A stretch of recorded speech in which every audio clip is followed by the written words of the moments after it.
Ya, silakan Pak Dhani. Ya. Oh, Bapak Susaringnya baru ini.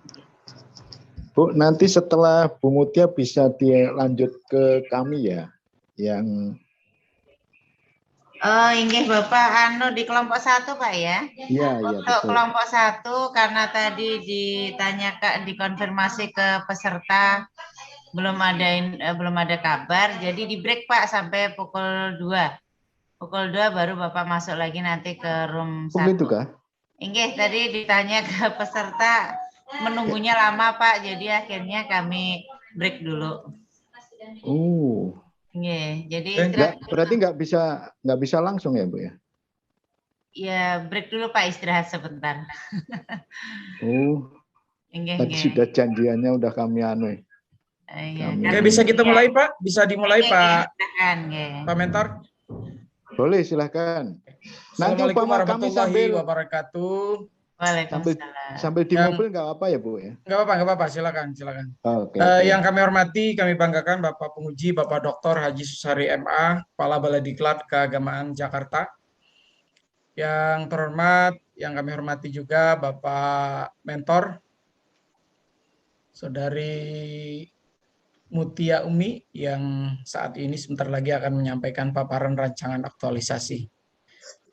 Kami ingatkan bahwa untuk seminar ini kami bagi beberapa tahapan. Yang pertama paparan dari peserta, setelah itu nanti testimoni dari mentor, kemudian ada penyampaian materi uji atau penguatan dari penguji, dan terakhir nanti catatan-catatan dari saya. Mungkin itu ya tahapan-tahapan pelaksanaan seminar kita hari ini. Untuk memanfaatkan waktu, kami persilakan langsung kepada Mbak Mutia untuk memaparkan rancangan aktualisasinya. Dipersilakan.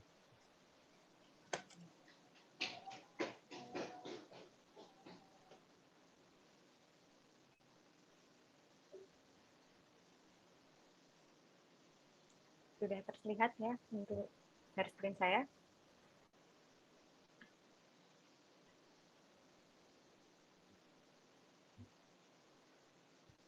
Sudah Bu, ayo lanjut.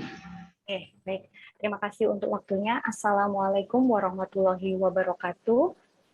Pada kesempatan ini saya akan memaparkan rancangan aktualisasi latsar saya yang berjudul Pembuatan Video Pembelajaran untuk Mengoptimalkan Pembelajaran Daring pada mata kuliah Manajemen Perkantoran dan Kearsipan di Prodi Manajemen Pendidikan Islam Fakultas Tarbiyah Ilmu Keguruan UIN Sultan Haji Muhammad Idris Samarinda. Dalam proses penyusunan rancangan aktualisasi ini tidak terlepas dari peran tim rancangan aktualisasi yang terdiri dari Bapak Rahmadani MPDI selaku coach, kemudian saya sendiri Mutia Umistioningrum MPD selaku peserta, dan Bapak Dr. Muhammad Ika Mahmud MAG selaku mentor. Sedikit mengenai profil organisasi, UIN Sultan Haji Muhammad Idris Samarinda memiliki visi terdepan dalam pengembangan peradaban keislaman. Untuk mencapai visi tersebut, maka dibuatlah misi, yaitu 1. Menyelenggarakan pendidikan ilmu-ilmu keislaman yang unggul berorientasi pada spiritualitas, intelektualitas, dan profesionalitas. 2. Mengembangkan riset yang relevan dengan perkembangan dan kebutuhan masyarakat. 3. Mengembangkan pola pengabdian dan pemberdayaan masyarakat berbasis riset.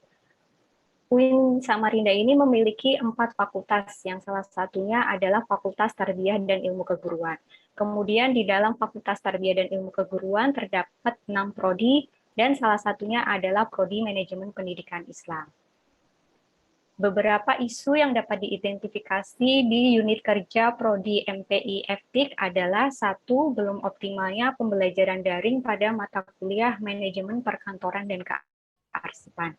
2. Belum optimalnya pengelolaan jurnal program studi MPI. Dan 3. Belum optimalnya persiapan implementasi kurikulum Merdeka Belajar.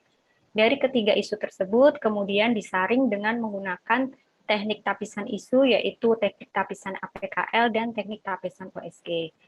Hasil dari kedua teknik tapisan tersebut, maka diperolehlah isu utama, yaitu belum optimalnya pembelajaran daring pada mata kuliah Manajemen Perkantoran dan Kearsipan. latar belakang isu utama belum optimalnya pembelajaran daring pada mata kuliah manajemen perkantoran dan kearsipan dapat dilihat dari 4 aspek, yaitu aspek sistem, supplier, surrounding, dan skill. Pada aspek sistem, penyebab isu ini adalah modul pembelajaran belum maksimal, belum digunakan secara maksimal, dan belum adanya video pembelajaran. Kemudian pada aspek supplier, isu ini muncul karena masih terbatasnya jumlah dosen sehingga beban mengajar dosen penuh dan partisipasi mahasiswa dalam pembelajaran daring belum optimal. Kemudian pada aspek surrounding, penyebabnya adalah lingkungan rumah tidak mendukung untuk pembelajaran daring serta jaringan internet yang tidak baik.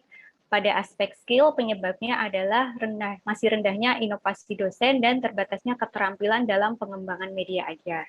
Kemudian dari 4 aspek tersebut, diberikan penilaian terkait keefektifan, keefisien, dan kemudahan, sehingga diperoleh gagasan pemecahan isu pada aspek sistem, yaitu dengan pembuatan video pembelajaran untuk mengoptimalkan pembelajaran daring pada mata kuliah manajemen perkantoran dan kearsipan. Gagasan pemecahan isu ini juga berkontribusi pada nilai dasar peran dan kedudukan PNS, yaitu pada manajemen ASN meliputi peningkatan skill dosen, pada aspek pelayanan publik, nilai responsif, inovasi, efektif dan efisien, dan pada aspek whole government meliputi koordinasi dan kolaborasi. Kegiatan pada rancangan ini ada 6, yaitu 1, meminta persetujuan mentor terkait rancangan aktualisasi. Tahapannya yaitu menyampaikan rancangan aktualisasi kepada mentor, menulis saran dan masukan dari mentor, meminta persetujuan mentor terkait rancangan aktualisasi. Nilai-nilai yang terkandung di dalamnya yaitu tanggung jawab, musyawarah, sopan, jujur, inovasi, berani, keterbukaan, responsif, dan kebersamaan. Kegiatan 2 yaitu studi pendahuluan. Tahapannya meliputi berkoordinasi dengan kaprodi dan dosen, menyusun instrumen studi pendahuluan, menyebarkan instrumen, mengumpulkan data, menganalisis, dan menyimpulkan. Nilai yang terkandung di dalamnya yaitu kesesuaian, menghargai, peduli, efektif, jujur, profesionalitas, partisipatif, dan kolaborasi. Kegiatan 3 yaitu menganalisis RPS dan studi pendahuluan. Tahapannya meliputi berkoordinasi dengan kaprodi dan dosen, diskusi dengan kaprodi dan dosen, kemudian menentukan materi video pembelajaran. Nilai yang terkandung di dalamnya yaitu kesesuaian, cinta pekerjaan, sopan, inovasi, berani, profesionalitas, responsif, dan kolaborasi. Kegiatan 4, menyusun rancangan pembuatan video pembelajaran. Tahapannya meliputi menentukan komponen video, membuat skrip video, dan menentukan aktor. Nilai yang ada di dalamnya konsistensi, tidak diskriminatif, cermat, kreatif, jujur, profesional, kejelasan, dan koordinasi. Kegiatan 5, membuat video pembelajaran, tahapannya melakukan perekaman video, editing video, mereview atau mengoreksi hasil video. Nilai yang ada di dalamnya tanggung jawab, demokrasi, sopan, inovasi, taat aturan, kemudahan, dan kerjasama. Kegiatan 6, melakukan uji kelayakan dan evaluasi video pembelajaran, meliputi membagikan video kepada mahasiswa, menyusun instrumen evaluasi, menyebarkan instrumen, mengumpulkan, menganalisis, serta menyimpulkan hasil. Nilai yang terkandung di dalamnya yaitu transparansi, menghargai, sopan, responsif, tidak diskriminatif, efektif, efisien, dan kerjasama. Terkait output dari masing-masing kegiatan itu akan berkontribusi atau mendukung dalam misi UIN Sultan Haji Muhammad Idris Samarinda. Output kegiatan 1 yaitu rancangan aktualisasi berkontribusi pada penyelenggaraan pendidikan ilmu keislaman. Output kegiatan 2 yaitu hasil analisis studi pendahuluan berkontribusi pada pengembangan riset yang relevan. Output kegiatan 3 yaitu materi video pembelajaran berkontribusi pada penyelenggaraan pendidikan ilmu keislaman dan pengembangan pola pengabdian masyarakat. Output kegiatan 4 yaitu rancangan video pembelajaran berkontribusi pada penyelenggaraan pendidikan ilmu keislaman, pengembangan riset, serta pola pengembangan pemberdayaan masyarakat. Output kegiatan 5 yaitu video pembelajaran yang berkontribusi pada pengembangan pola pengabdian dan pemberdayaan masyarakat berbasis riset. Output kegiatan 6 yaitu video pembelajaran yang sudah teruji berkontribusi pada pengembangan pola pengabdian dan pemberdayaan masyarakat. Selain itu, kegiatan yang sudah disusun juga berkontribusi terhadap nilai organisasi. Ada 2 nilai organisasi di sini, yaitu nilai dasar UIN Samarinda yang terdiri dari kejujuran, toleransi, kerja keras, moderasi, keadilan, keseimbangan, kepedulian, dan perubahan. Serta nilai organisasi 5 budaya kerja Kemenak yang meliputi integritas, profesionalitas, inovasi, tanggung jawab, dan keteladanan. Kemudian kemungkinan potensi yang terjadi pada rancangan aktualisasi ini adalah sulit menemui mentor karena kebijakan PPKM dan WFH. Rencana antisipasinya yaitu berkomunikasi dengan mentor melalui daring. Kemudian mahasiswa tidak mengisi dan mengumpulkan kuesioner yang sudah dibagikan. Rencana antisipasinya membagikan kuesioner yang lebih banyak ke mahasiswa. Kemudian potensi kendala yang lain yaitu banyak kegiatan penulis di unit kerja di luar kegiatan aktualisasi. Rencana antisipasi yaitu mengatur jadwal dan menetapkan prioritas penyelesaian kerja. Kendala selanjutnya, materi pembuatan video sulit didapatkan. Antisipasinya mencari materi melalui internet dan diskusi. Kendala selanjutnya, gangguan eksternal ketika pengambilan video. Rencana antisipasi melakukan pengambilan ulang video. Kendala selanjutnya, kesulitan dalam proses editing video, rencana antisipasi, belajar editing video dari tutorial, dan meminta bantuan ahli. Dan kendala yang terakhir yaitu masih terdapat kekurangan dalam video pembelajaran, maka rencana antisipasinya yaitu memperbaiki kekurangan dalam video pembelajaran. Demikian pemaparan saya terkait rancangan aktualisasi. Terima kasih. Wassalamualaikum warahmatullahi wabarakatuh. Waalaikumsalam. Baik, sudah disampaikan paparan oleh Saudari Mutia Umi Setianingrum. Untuk berikutnya, kami akan mendengarkan pernyataan dukungan sekaligus juga mungkin testimoni dari mentor kepada Bapak Dr. Muhammad Eka. Kami persilakan. Baik. Assalamualaikum warahmatullahi wabarakatuh. Waalaikumsalam warahmatullahi wabarakatuh. Bapak yang saya hormati, ini yang baik yang dari Jakarta maupun yang dari Banjarmasin, termasuk Ibu tadi. Untuk miliknya Bu Mutia, kebetulan kami ini dalam satu kampus, Pak. Jadi artinya sering ketemu, walaupun di sisi PPKM kebetulan memang banyak banyak WFH, tapi masih ada kesempatan yang barangkali bisa ketemu di ruang dekan khususnya untuk membicarakan gagasan-gagasan yang diangkat, rancangan yang sudah disampaikan itu. Pada intinya satu, kami sangat mendukung apa yang dikembangkan oleh Bu Mutia, khususnya adalah untuk kegiatan atau aplikasi yang berkaitan dengan digital, khususnya adalah untuk pembelajaran di daring. Karena memang mau tidak mau kita harus berupaya semaksimal mungkin mengatasi ketika ada masalah-masalah ketika berkaitan dengan pembelajaran daring itu. Nah, kemudian disesuaikan dengan mata kuliah yang diampu dan juga disesuaikan dengan mahasiswa. Kebetulan mahasiswa kami ini memang berasal dari berbagai daerah, Bapak Ibu. Ada kalau di Kubar, khususnya di Kutai Barat, posisi Kalimantan Timur. Kemudian ada di Mahakam Ulu itu yang ada juga yang dekat perbatasan Malaysia kalau Mahakam Ulu itu, Pak. Kadang nggak ada jaringan gitu ya.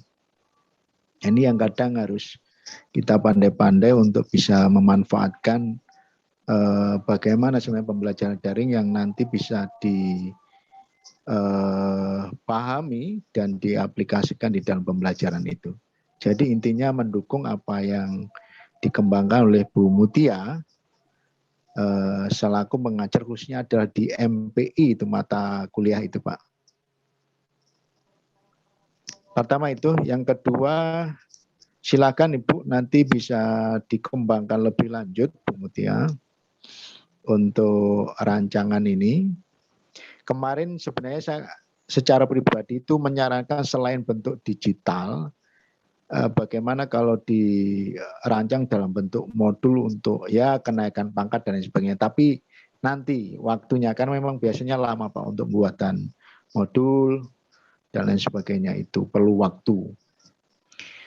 Tapi intinya setuju dan sepakat apa yang dikembangkan. Itu Pak, terima kasih. Artinya sebelum ini kami sudah sering ketemu Pak. Untuk rancangan-rancangan dari khususnya Bu Mutia ini. Ada yang melalui daring, ada yang langsung ketemu, kebetulan ada kalau di ruang dekan. Itu saja. Assalamualaikum warahmatullahi wabarakatuh. Waalaikumsalam. Terima kasih Pak Dr. Muhammad Ika Mahmud selaku Dekan Fakultas Tarbiyah ya Pak? Ya. Ya, Dekan Fakultas Tarbiyah UINSI Samarinda. Untuk selanjutnya kami persilahkan kepada Bapak Dr. Haji Sosari MA selaku penguji pada kesempatan kali ini. Kepada beliau kami persilahkan.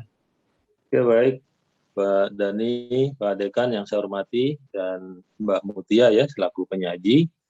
Saya rasa ini sangat bagus sesuai dengan pengembangan sekarang lagi trennya itu Cyber Islamic University gitu. Jadi pemanfaatan aplikasi aplikasi digital dalam proses bisnis ya perguruan tinggi Islam.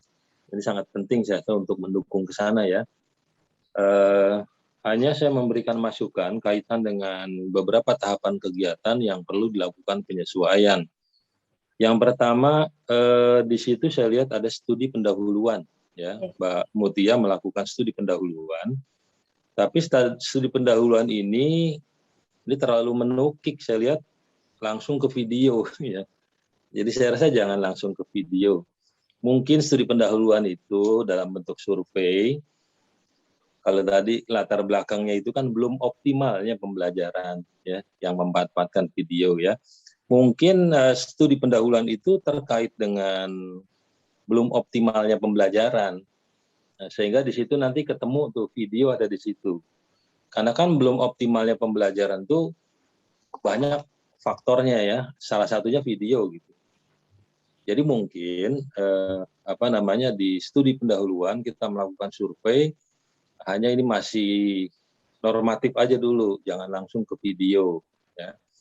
Nah, sehingga dari hasil studi pendahuluan di situ, baru kita menemukan, oh ternyata belum optimalnya itu karena pemanfaatan video yang belum optimal dalam pembelajaran. Nah, itu yang pertama di dalam studi pendahuluan. Kemudian yang kedua, setelah kita mengetahui bahwa dari hasil studi pendahuluan itu belum optimal dalam pemanfaatan video, saya rasa perlu dilakukan review RPS ya. Jadi RPS itu perlu direview. Jangan-jangan RPS yang ada itu belum menggunakan video di dalam media pembelajarannya ataupun di dalam tahapan-tahapan perkuliahan, tahapan kegiatan perkuliahannya. Jadi perlu melakukan review. Memang ada itu menyinggung tentang RPS, tapi belum direview dalamnya. Nah, maksud saya ada kegiatan mereview RPS untuk memasukkan aspek pemanfaatan video di dalam RPS-nya, baik di dalam proses pembelajarannya maupun di dalam pemanfaatan media pembelajaran. Demikian juga nanti sampai kepada evaluasi penilaian. Saya rasa review RPS itu ini sangat penting karena RPS itu adalah dokumen pembelajaran yang tentu apa yang kita lakukan itu harus sesuai dengan RPS. Kemudian di tahapan kegiatan itu juga saya rasa perlu ada simulasi pembelajarannya atau pelaksanaan pembelajarannya. Nah, saya lihat kan dari pas penyusunan RPS langsung evaluasi. Nah, jadi sementara di atas itu hanya untuk koordinasi dengan mentor perlu waktu 2 minggu. Nah, saya rasa kalau tadi Pak Dekan menyampaikan sering ketemu, saya rasa koordinasi dengan mentor nggak harus sampai 2 minggu, mungkin sehari 2 hari selesai. Nah, sehingga waktunya bisa kita press sehingga ada slot untuk pelaksanaan pembelajaran. Kita melakukan simulasi. Barang satu atau dua tema di dalam RPS itu kita simulasikan. Nah, baru kita evaluasi kira-kira simulasi pembelajaran dengan memanfaatkan video pembelajaran itu udah dirasakan optimal belum oleh peserta didik itu, oleh mahasiswa dalam hal ini. Nah, dia evaluasi di situ. Nah, baru hasil evaluasi itu kita melakukan tindak lanjut, ya. Apakah perlu dikembangkan lagi atau mungkin sudah cukup, ya, kita pertahankan. Nah, inilah yang mungkin perlu dilakukan penyesuaian dalam rangka tahapan kegiatan yang lebih sistematis, dan arah ke depan adalah untuk peningkatan optimalisasi pembelajaran mahasiswa dengan menggunakan video ini. Barangkali itu Pak Dhani. Terima kasih. Oke, makasih Pak Susari yang sudah menyampaikan masukan, saran, juga penguatan-penguatan terhadap rancangan aktualisasi yang disusun oleh Saudari Mutia Umi Setioningrum. Untuk selanjutnya, saya sebagai coach dan mungkin Pak Dr. Muhammad Ika Mahmud juga sebagai mentor siap mendampingi sampai rancangan aktualisasi ini bisa dihabituasi, terus nanti dibuat laporan aktualisasi. Dan kita akan bertemu lagi nanti di seminar laporan aktualisasi pada insya Allah pada tanggal 8 Oktober Pak Ika Mahmud. Insya Allah kalau tidak di Asrama Haji Embarkasi Banjarmasin, atau bisa juga nanti di Balai Diklat Keagamaan Banjarmasin, untuk bisa bertemu di seminar laporan aktualisasi. Saya sebagai coach kembali mengingatkan, karena rancangan aktualisasi ini adalah kerja bareng, tidak kerja sendiri Mbak Mutia saja, perlu koordinasi dan konsultasi dengan mentor yang terpenting itu. Karena nanti bagaimanapun pelaksanaannya ya sangat tergantung Pak Dekan ini untuk habituasi selama 1 bulan dari dari awal September sampai akhir September ke depan. Kemudian yang terakhir, tindak lanjuti semua catatan, semua masukan, semua saran tadi yang sudah disampaikan oleh penguji. Ya, jadi sudah dicatat ya, Mbak Mutia? Sudah dicatat ya Pak. semua. Oke, itu nanti kita tindak. Saya sudah nyatat juga, dan mungkin Pak Dr. Mahmud juga sudah nyatat. Nanti pada konsultasi, pada mentoring berikutnya, Pak Mahmud bisa ditagih ini semua catatan-catatan dari penguji ini untuk Mbak Mutia. Oke, ya. Baik, kira-kira itu saja. Ada yang disampaikan, Mbak Mutia? Ada yang disampaikan? Sudah, Pak. Mungkin terkait studi pendahuluan itu sebenarnya sudah ada, Pak. Jadi kan tadi Bapak penguji meminta studi pendahuluan seperti mengetahui survei terkait keefektifan pembelajaran daring. Nah, sebelum saya membuat rancangan ini, saya sudah membuat, jadi rancangan ini berdasarkan hasil kuesioner saya ke mahasiswa terkait permasalahan pembelajaran daring di mata kuliah ini. Makanya saya sudah mengambil, jadi solusinya video. Dan untuk review RPS itu juga sudah ada pada tahapan ketiga, Pak, setelah studi pendahuluan. Jadi setelah ada studi pendahuluan, kita matchingkan dengan RPS bagaimana, kemudian nanti diperoleh materi untuk pembuatan video. Seperti itu, Bapak, mungkin konfirmasi. Itu datanya sudah masuk di pendahuluan semua ya? Pendahuluan rancangan sudah ada semua datanya ini? Ada, Pak. Yang disampaikan, oke, bagus. Oke, nggak masalah. Pak Mentor, ada lagi yang disampaikan? Nggak ada ya? Cukup? Cukup, Pak. Oke. Baik, demikian seminar rancangan aktualisasi dari Mbak Mutia Umi Setioningrum. Baik, kita tutup seminar kali ini dengan bersama-sama mengucapkan Alhamdulillahirabbil alamin. Alhamdulillah. Terima kasih. Wassalamualaikum warahmatullahi wabarakatuh. Waalaikumsalam warahmatullahi wabarakatuh.